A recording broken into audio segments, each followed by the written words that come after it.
Morning, everyone. It is, can you believe it already? What is it? It's Wealth Wellness Wednesday. I mean, can you just we're the third day of the work week already. It doesn't even seem possible. But good morning, everyone. This is Carol Sue, AKA Naughty Boss Live with two Sisters. Hey, good morning, everyone. It's Janice, aka Wellness Diva 5.0. Have a little, excuse me, shadow lighting going on. Lots going on in my office. And I think I mentioned this the other day, frozen pipes. So we're still kind of working on that. A lot of shifting going on, but you know what? You pivot when you have to pivot, and you don't let those little things, it could have been a bigger thing, but you don't let those little things derail you from what you were meant to do. And that is to continue on and provide great service and do what you love to do and love what you do. Exactly. And, today is Wealth Wellness Wednesday. We are, it's a day that we talk about different things about paying it forward, gratitude, even in despite of the craziness that is our journey of our lives. I think we all can, relate to that. And speaking of crazy, first of all, two great things. I obviously, as I chatted really quick yesterday, because I lost internet, was going to see the 80s for Brady movie. It was cute. It was light. It was funny. Really enjoyed it. I would see it again. Definitely a girls kind of a chicky movie, funny, really got back to, the lineup of actors or actresses, I should say, which they're actors, was impressive. They did a great job. They added so much comedy to this very lighthearted movie. And, we're at a time where you need that. You need some going to the movies where you're seeing some really good things, especially since we're coming off of the controversy of the Grammys, with the only word you use, I think, is satanic of what was, and I didn't see it. So I did not witness it firsthand. But obviously, like many other people, we've seen a lot of pictures. And speaking of wealth and wellness, I saw a picture of Madonna. I had no idea it was even her. I guess she's had some work done. And she looks like a totally different person. Kind of scary. I'm going to go out there to say that it's kind of scary looking, but a lot of people like to do what they want to do on their face. But it was just a very lighthearted movie. So you go from that lighthearted movie of the 80s for Brady, which again, they all the four stars did amazing. Tommy's definitely not an actor, but he was really cute in the movie. He had a few parts to it, but a great storyline. And then, yes, last night was the first time, because I often talk about this, I don't watch The Person Occupying the People's House. I've never seen a full speech of his. I've never really watched him live. And I painfully watched the entire thing. And the only reason why I really watched it this time was because I knew Sarah Huckabee was doing the rebuttal. And I wanted to finally experience it, as painful as it was. I have to say that, the Speaker of the House had some great facials. It was definitely a different type of event. Usually there's, reverence in the sense of the president who is presenting the State of the Union is very commanding, very passionate, very unifying. That's not exactly what I witnessed. Other people may have a different take on it. That's the beauty of you giving your opinion. I did not see any unifying. I saw him outwardly called out, which I've really never seen before, on blatant lies. And normally I wouldn't be a fan of somebody shouting out in that kind of decorum, that forum per se. And I'm still not sure it's really the right way, but it was spontaneous, and I understand why. He was blatantly stating some lies. Now we know he's not very truthful.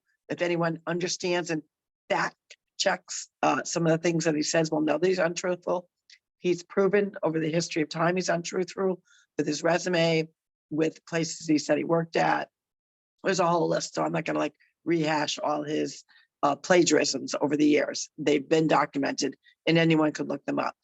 But when you are supposed to be giving an address to the nation, to we the people, and you outwardly are lying, I am glad, even though I don't necessarily agree that that's the way it was done, in that moment, I'm glad that a lot of people, a lot of Congress yelled to him, "You're a liar, you're lying."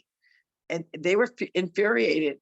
And that tells me that they're willing to go out of that comfort zone of not being in the kind of the proper moment of what normally a State of the Union address should be. But they had to call him out because you know darn well those with common sense were at home yelling and screaming at their TV if they were watching. So and then just his there was a lot of missteps. He would go off on a few different things and then he wouldn't finish sentences. I expected all that, so that was not a surprise. But the fact that and it's documented, certain reporters actually documented how many times he would say one thing or how long or how many lines, subject matters, and the least amount of time that he took to even express was on the border, was on fentanyl, was on mental issues, crime. I think he only said 1 or 2 lines regarding China, but he never mentioned the balloon, the spy. And the other piece that really incited people yelling within the chamber was the fact that he was yelling at Congress that they had to do something about the border. They had to do something about the border. Well, from my recollection, in the 2 years, he hasn't actually really visited the hard parts of the border. I think he did a cameo appearance, and the VP, who's supposed to be her baby, has never been. She went to the furthest point away from what's going on. And the fact that you had on that very same day, earlier in the day, Border Patrol agents actually finally answering questions to Congress with, what's his name? I can never, Majorca? I think that's his name, something like that. Yes, whatever the clown's name is, he's clown number 2, where he's blocked them from actually speaking to Congress. Now they finally got, Congress said, no, you're coming in. We want to hear it. So you heard from them firsthand.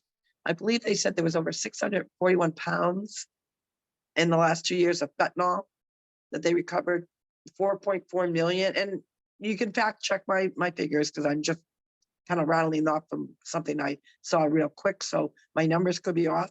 Before, I think it said 4.4 million have crossed the border, illegals. Now, I'm not saying that all of them are bad people. There's a very tiny percentage, but one of the things that the Border Patrol stated to Congress was, you are being basically fed, and I'm paraphrasing because it's not exactly how he said it, that these are families coming over. And he gave a very high percentage that it's single males coming over. So you got an influctuation of a lot of single males. So the perception's always been it's families. It's not families. A lot of them are drug dealers, child traffickers, part of the cartel. That's the reality of it.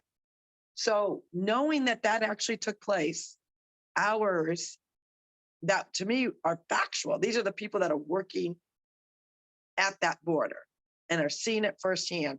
For him now to digress and yell at Congress like that, it's their problem when you refuse to even deal with it. And then the little bits and pieces it's kind of I better add it to the things that I got to talk about just to get them in there so no one can accuse me of not addressing it. You didn't do it any due justice. The other thing that, which I understand, they brought in a family who son was recently killed, but it painted the picture that all police are bad. He didn't address anything. I mean, we just had a New York police officer who was shot in the head by a repeat offender because New York's got their own set of cray-cray, rules about being arrested. And he's fighting for his life. No real mention of him. He did, make an overall statement about, that when they put the badge on. So he did say a few things, but not enough where it was impactful. because it was just, you could just tell some of these things had to be inserted into the speech to make him look other than what he actually is. But then McCarthy's, facials in the background, I thought were priceless. And he was very commanding himself, already made a statement. He would not be one that's going to be ripping up speeches and all that. And then they recognized Pelosi's husband, whatever. No one wishes anyone to be attacked, but there's a lot of questions still on that, especially if you saw it, because they did release the video on there. So it goes on and on and on. So finally, when this clown show, and it was a circus, gets over, the most important piece was I wanted to see, because now you had the oldest sitting person occupying the People's House, who's 80, versus the youngest governor in the United States history, who is Sarah Huckabee and what's her Sanders. Sarah Huckabee Sanders. Yes, that's what I was saying. And you have her who's, a young mom, she's 40 years old, the youngest governor, and she's already making change. She even talked about that in her rebuttal. Today, she's going to be enacting one of the highest paid salary ups for teachers, revamping. She's basically made it to law. There's no CRT, no indoctrination. She goes, I want to get back to education, not indoctrination. But then her rebuttal from the actual address, the State of the Union address, was priceless. Leadership, passion, integrity, on point, common sense. That's what we need. And she did an excellent, excellent job. So even though the hell of the 72 minutes that I had to witness was worth the rebuttal, because I wanted to make sure that, he was called out. She called him out, but very intelligent, very, it was very well written. She did an excellent, excellent job. So that was how I ended my day, which, a little crazy, but. Well, I did watch that person give that address, and let's just call it what it is, the State of the Confusion address, because it certainly was confusing. There were only little mentions of things that we would hope that he would have expanded on. It was lackluster. It was full of lies, and rightfully so. People were calling him out. Do I think that they should have done it in that fashion? I don't know. But again, like you said, it was spontaneous, and the look on Kevin McCarthy's face just said it all. And, for those who are still, and I love to check, by the way, I love Twitter, and I should, we'll mention our Twitter handle again. I love Twitter because it gives all different sides and different takes from different people on the address. And one thing that I realize is that people were still talking about COVID, which of course, if they want to talk about COVID, that's their right. That is their privilege. But of course, the socialistic person there I believe he's from New Hampshire, Bernie Sanders, was the only one wearing a mask. And that was the talk that I was seeing, that, how come more people weren't wearing masks? Well, I mean, look at the presentation coming in when they announce them in. Everyone's hugging, everyone's shaking hands. Guess what, people? We're over it. Just like the flu, the viri, the Chinese virus, and yes, that's what I'm calling it, is in fact here to stay. And if anyone with a brain listens to or watches medical professionals that know what's true and knows that the virus was created for the jab, not the other way around. The jab was not created for the virus. The virus was created for the jab. The jab was already in the works, way already in the works. So, when we talk about, how it came about so fast, it was already in the works because they needed that for a reason. And we're not going to go into all the ins and outs of that, because that would not be a podcast. That would be a marathon podcast to go over all that nonsense. So yeah, he was the only one wearing it, and it's his choice. And for me, when I look at it now, there's two people that wear it. those that are truly still in fear, and there are some people that are truly still in fear, others are wearing it for a political statement. And Bernie Sanders is wearing it for a political statement. That is it. That is it. And there was a couple of ick factors. For instance, when they announced the person's wife that's occupying 1600 and her walking in and locking lips with the second gentleman, I thought that was disgusting. I was like, ugh. Well, not only that, you know, a lot of people captured the picture perfectly. And there, there was that show, The West Wing. So it's titled The West Wing. I thought it was hysterical. And yes, gross, gross, and more gross. You know, I can see a hug, I can see, a gentle kiss on the cheek, I guess. But for the propaganda, knowing the propaganda baloney that they were pushing regarding the virus, and then, right in, plain sight, having a little smoochy there. And then there was a little, I'm just going to call for what it is, a conspiracy theory going around that the doctor is going to be waiting in the wings should she need to step in, but that she might also be in the running. Jill?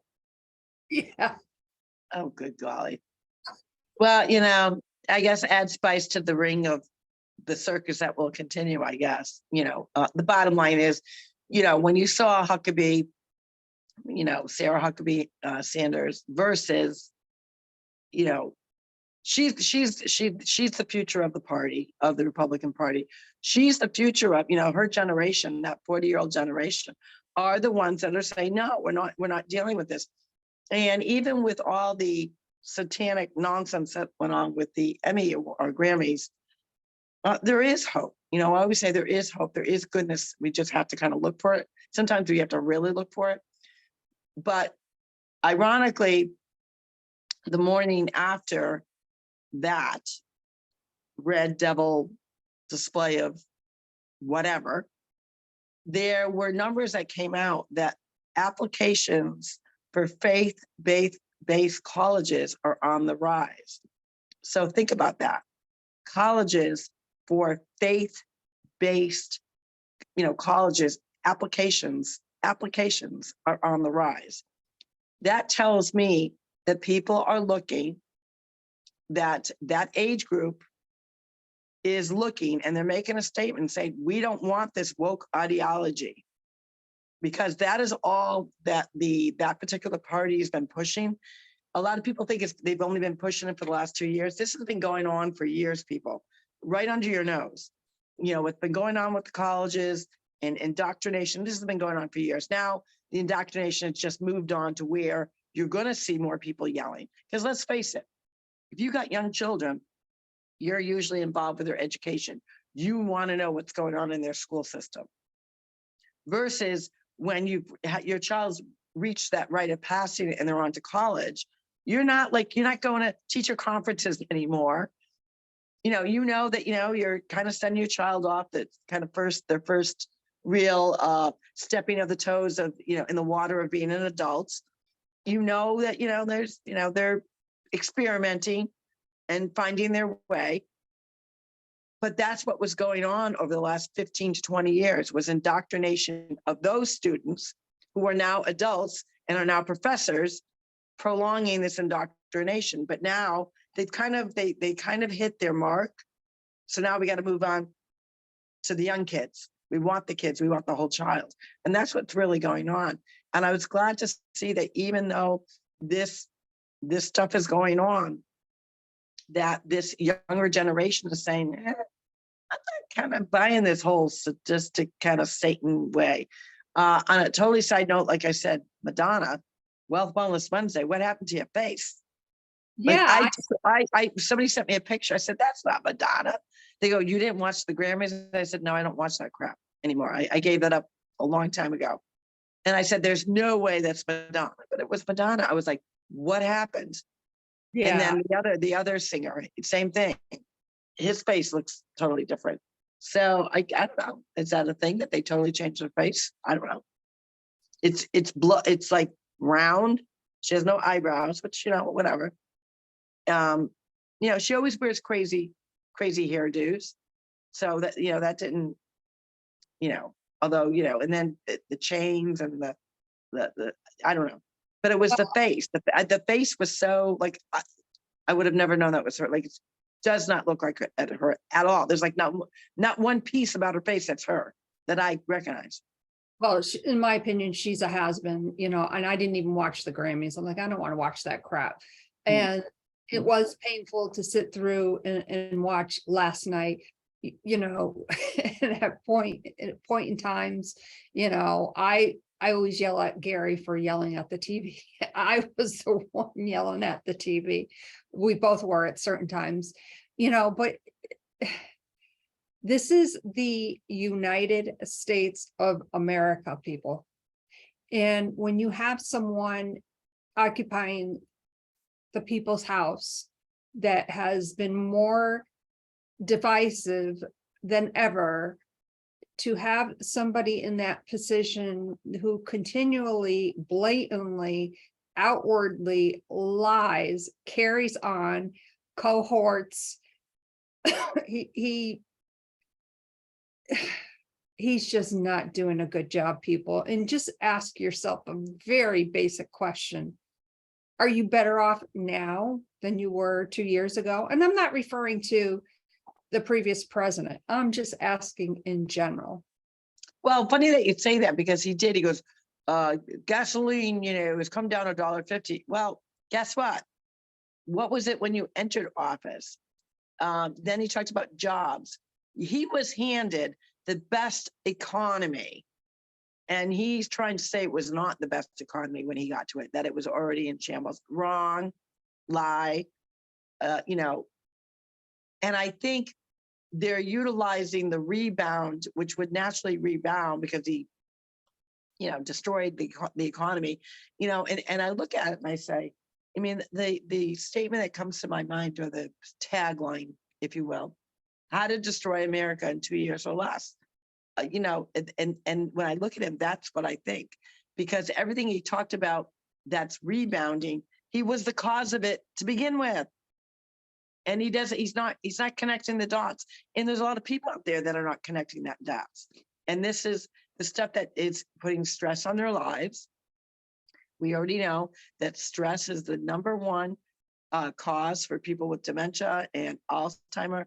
It impacts your health. It impacts your wellness because you worry. You get stressed out when you hear someone blatantly lying and not being truthful about what's going on. So I really got, because I try not to, like I said, I don't think I've ever watched a live speech of his from start to finish. There's been maybe 2 times that I hear the beginning and then I kind of walk away and I'm like, I'm not watching this stuff. But like, again, I specifically was intrigued, I would say, to watch, because obviously what just happened with the spy balloon. And then, what happened, what's going on with the world, what's going on within our own United States. So I wanted to see how he was going to spin it. There was a lot of experts that didn't think he would mention anything on certain subjects. So I think he knew that. And that's why there's like little blurbs of them, but it wasn't good enough. It wasn't good enough because you didn't deliver. You weren't accountable to what you destroyed. Like, you destroyed our country. Him and his administration have destroyed our country in less than 2 years. Think about that. Mm-hmm. And you can't use your own destruction when it now starts to rebound somewhat, and it's not really even rebounding, but a little bit, and use that as an accolade of something that, oh, I did that. But you created it. You're giving yourself a pat on the back, which there's nothing wrong. But if you're not accountable, it's the same analogy when you have somebody losing weight. I lost 20 pounds. Well, does that, like, I've lost 20 pounds over the last year, but did you count in that you put on 40 to begin with? So you have to be accountable. You can't create havoc on your health, your wellness, economy, and what he's doing, and then start to give yourself accolades because you're now, you created that. So for me, like, when I compare that to losing weight, now I say to people, yes, give yourself a pat on the back because you're losing weight. But also understand, go from what was your starting point of where you needed to lose weight. Because we all know that everyone goes up and down, up and down, up and down. Yeah, you want to celebrate your wins, but at the same time, you got to be accountable. And he wasn't accountable for, because, and I think part of the difference between that comparison with weight, some people have outlining issues, whether it be eating disorder, whether it be, they're suffering from depression, so they go to food for comfort. Those things happen. We know that. It's usually most people to actually have sustained lost weight need to get to the root of why they're eating the way they're eating. And a lot of people don't. So that's kind of it's a comparison, but it's a totally separate issue. And with what he's doing is what he's created was done on purpose. Where usually somebody gaining weight, they're not putting on weight on purpose. So that's where the difference is. Most people put on weight for various reasons, and it's usually from an emotional piece that they don't want to address. And in this case, what he did was on purpose. He totally dismantled everything that was already good and already working because he had a propaganda narrative that he wanted to get out. So he purposely destroyed the economy, totally two different things in that regard. But at the end of the day, he can't give himself all these accolades because he created the problem to begin with. He was handed a very good economy. He was handed, we were at peace with the world. We were at leadership again. We were producing oil like we should be. We had plenty of jobs. Manufacturing was back in the United States. Now all of a sudden he's against big pharma. And now all of a sudden he wants to, get manufacturing in the United States. Weren't we already doing that? You sometimes just have to shake your head, and the casual mention of things did not. I was looking for more to address certain issues, and it wasn't there. It was just a casual mention just to say that he mentioned it. And Right. I can't wait to hear the spin from Corinne Jean-Pierre. I'm sure that's going to be, I would love to be a fly on the wall in that White House briefing today. It's such a fiasco on so many different levels, and I just can't even begin to sum up. Hopefully, as we go forward as a nation, I think we can all agree that yes, we need bipartisan. We need people to come together. But when you have a divider in chief that can't bring to the table good, sensible, common knowledge, takes credit for things that he really created the drama in the beginning or the situation, and now takes credit for it starting to bounce back. Something's got to give. Well, the other piece that you brought up a really good point, that, we do have to have bipartisan, but what we witnessed last night, like he was antagonizing the audience. He was. I really felt like he was, well, show me, like he was, the body language, the pointing of the finger, like, and then especially when he brought up Social Security, Total there's a bunch of, like, that's when things started to erupt because it was a blatant lie. It's been a lie that the media has been utilizing. Stop saying that the Republicans want to do away with Social Security. That is a blatant lie. And then he goes, well, it's not all of you. Well, it's some of you. Well, it's one of you. Like, you look like a complete jack donkey. Okay. That's what you look like, a jack donkey. Figure it out. And that's when things got great. That's when I was like, are you kidding me? So you look like a complete fool now. You're supposed to be the leader and you look like a fool because you're antagonizing. You're talking about one hand, you're talking about bipartisan. And the next minute you're antagonizing with lies. And then you have to like sort of backtrack it. Well, some of you, well, maybe, and then it comes down to there's only one of them. And then everyone's like, you're full of crap. And then you got McCarthy in the background shaking his head, rightfully so, because it's a lie. So that is not a unifier. That's a divider. And you're absolutely correct. He's a divider. He certainly is. And, as that booing and all that, the yelling was starting to go on. There was one thing on Twitter this morning. They zoomed in on Kamala and I just had to laugh because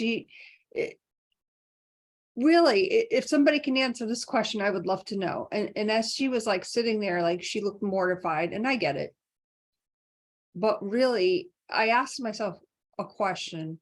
What has she actually done? Well, nothing. I mean, she's a disaster. Her own party wants to get rid of her. She's a disaster. The other, speaking about zooming in, they zoomed in on Manchin at one point where his party was clapping and going crazy. And he's just like, what? So, I mean, there are a few moderate Democrats that are getting like this a little crazy here, a little crazy, because it is. Yeah, and I did notice too that somebody named Mitch, and I think you guys can figure this out, who is a Republican, he wasn't even like wearing the American flag, the pin. He was just like, oh no, he never even most people, which I thought this was probably the only thing that the person occupying the White House actually did, which was commendable, I guess, which he should have done. I mean, you're supposed to, is announcing different people. So he did, he announced, congratulated McCarthy. That was good. That was very big. I thought, okay, we're on a good start. He's kind of sticking to the script. And then he recognized everybody. Everyone stood up because they were being applauded. Mitch McConnell just, I don't know whether he took a Tylenol PM, but he looked like he was ready for a nappy poo. So he was not energetic. He just sat there like a bump on a log, and he should have gotten up. People are clapping for him.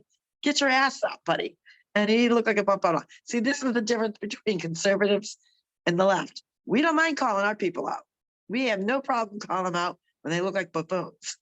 So yes, we do a great job with that. So yeah, he sat there and he looked like he'd taken a sleeping aid. That's the only way I can describe it. Yeah, so there's that. But overall, it will be the last time I listen to this meatball. And like I said, the only thing that fueled me is because I knew Sarah Huckabee Sanders was going to speak, and I would not be able to fully embrace her rebuttal if I didn't watch the moron. So that's why I did. And yes, I think he's a moron. And that's my opinion. It's my opinion, but I've got facts to base it on. Yeah, so there's that. He's a buffoon. He looked, there was a couple times he was doing the, reaching in for the mic. And he did this slightly slow whisper, but not quite all the way. But he couldn't resist it. He did it a couple times. Here comes the creepy Joe's coming out. I looked at Gary and I said, I swear to God, if he starts that whispering thing, I'm going to lose my shit. I know. I mean, I really thought he was, and the way he's hugging the mic, I go, oh, he's going in for it. Oh, God. So I don't know, to our viewers and listeners, yeah, we talked mostly about Wealth Wellness Wednesday. Sometimes we feel the need that we got to talk these things out because they do impact our health and wellness. They add stress. I know one person in particular that was very stressed out that I was watching it last night and got very angry and said, turn it off, turn it off, turn it off. But again, it wasn't that I wanted to, but I felt in order to really understand the rebuttal, I had to watch it. Normally I would not watch this ding dong because he's too crazy. He does not add any sense of unifying, patriotic passion, comfort, anything. He just doesn't represent any of that to me. I think I can't even, in his body language, his facials, the yelling, he was yelling at Congress, yelling at Americans, pointing, and he's just an angry man. And then he goes into confusion mode. Then he goes into creepy Joe mode. Like there's just too many, like and people say, why? That's the reason why he's a circus. Well, he's the head of the circus. He's the clown. And that's why people say that. They mimicked, or they named him that for a reason. He's all over the place. She looked at the camera. She was talking to the American people, American citizens. He is just, I know he's trying to make that eye contact, but he's so crazy. And then the yelling and the anger, it's just, yeah. So it was 72 hours of my life. 72 minutes of my life I can't get back. that is so true. So going forward on this Wealth Wellness Wednesday, let's chat about Wealth Wellness Wednesday, what that means to us. And of course, we have to come up with the question of the day. That's true. Well, that you can think about, because I'm sure you've got those rolling in your brain. But Wealth Wellness Wednesday, despite all this craziness, despite what's going on around in our world, we want to make sure that we are the leaders, the ambassadors of gratitude, blessings, paying it forward, putting out that vibe, putting out that spirit. Because when you lead with positivity, you got to address the craziness that's going on in your life, but you also got to balance that with putting out really good vibes, putting out your goals to the universe, and having a healthy relationship with money. And how do you do that? By paying it forward, by really surprising an unsuspecting person with a surprise. So we already know what's going on in our economy, right? We know going to the gas station is not the most pleasant thing. We know going to the grocery store is not the most pleasant thing. Most people don't like going, period, but they really detest it now because they're like, oh my God, this is my budget. How do I stretch my budget? So with that in mind, Wealth Wellness Wednesday is to surprise somebody, maybe at the gas station, maybe in the coffee line, maybe, and I don't do coffee, maybe in the grocery store, maybe anywhere you see people, like even the waiter that's waiting on you, or the waitress that's waiting on you, it's really to surprise them and say, look at, I know you're not expecting this, but I'm going to do it anyways. But you don't do it where they really know it's you. So how do you do that, Carol? So how do you do that, Janice? Well, you could put it in an envelope. You could put it in a package. You could put it where you put your credit card in at the gas station. You could tape it, sometimes I'll go to the grocery store with tape, and I'll tape bills on different things. I think today I'm going to tape it on some eggs, because everyone's talking about eggs. And sidebar on the eggs, I'm sure but how ironic is it that one of the largest egg farms in Connecticut had a suspicious fire, and I don't know how many chickens or hens got murdered, killed in a fire. And I find that kind of hard to believe, considering now they know that the yolks, I believe it's the yolks, are helpful in Yes. doing something against the viri. Yes. And that's an excellent analogy. I couldn't get that word out. Very suspicious on how all of that happened, for sure. And, what town was it? Where was it? I want to say in the Enfield area, up that way. That's what I thought. So I think you're right. I think you're absolutely right. We have a friend that has hens, and of course Gary saw him the other day and said, hey, can we buy some eggs from you guys? They normally give them to us, which is very sweet. But he said, unfortunately, it's been so cold that they don't lay eggs when it's this cold. Right. I mean, so maybe on this Wellness Wednesday, that would be my suggestion, people. You've got $1, you got $2, you got a $5 bill, whatever it may be. Bring a roll of Scotch tape. And sometimes I'll actually leave a little note on the bill saying Happy Wealth Wellness Wednesday. And, someone sees that and they go, well, A, what's Wellness Wednesday about? And B, why would someone do that? And you feel good. You're like, oh my God, how cool is it that somebody, taped a bill on this to help the cost of what this is going to be? You never know how that's going to impact their day. Maybe, somebody goes in there with only $20, and they got to make that stretch. And today, $20, I mean, you could come home with 4 bags of groceries and you're thinking, oh, she probably spent $34. And you spent over $100. So that $20, that $5, you betcha, is going to help defray the cost of that person's groceries. So I think that's what I'm going to do today. But we want to hear what you're going to do today. Again, do something surprising. It has to be someone unsuspecting. So it doesn't mean you're helping somebody out that this is just to, and if you want, some people, I know some people that follow us and do it, say, oh yeah, I usually wait around to see the person's reaction, which is kind of cool because they're excited. Like they just look around because they think there's a secret camera. Am I supposed to take this? Is this a joke? But what happens is it inspires a really good feeling. It releases endorphins. You help someone feel better. And when they feel better, guess what they're going to do? They're going to tell somebody else. And that's how you spread goodness. And that's having a healthy relationship with money to put it out in the universe because you want to attract more money. How do you attract more money? By doing good deeds with money. Because we know that, yes, of course, you can buy great things with money, go on vacation, all that. The truth of the matter is the more money you have, the more that you can impact people that need to be impacted. So that's the whole point of Wellness Wednesday. I love that. And of course, today's question of the day, and you can go to our website, www.twosistas.online, and leave us a voice mail. And right in the corner, when you go on our website, it's on the right-hand side, you'll see a microphone and it will say send message. Click on that, leave us a voice message. The question of the day.